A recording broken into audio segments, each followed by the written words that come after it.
On nous apprend souvent à penser, à raisonner, à performer, mais rarement à ressentir. Et pourtant, c'est là que tout commence.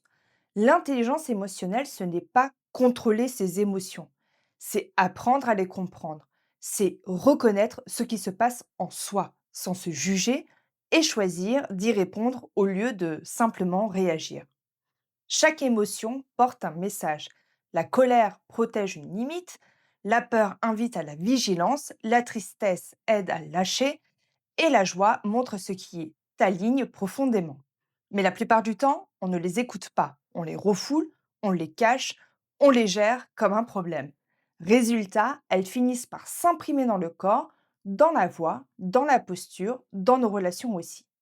Parce qu'une émotion que tu ne comprends pas devient souvent une réaction que tu subis.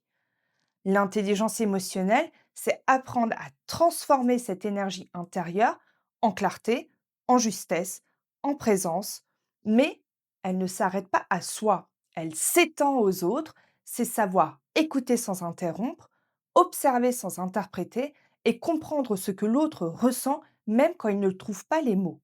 C'est la capacité à relier sans se perdre et à entendre l'émotion derrière les comportements et à répondre avec conscience plutôt qu'avec ego. Cette compétence change tout, dans le leadership, dans l'amour, dans la communication, parce qu'elle transforme la peur en compréhension, la défense en lien.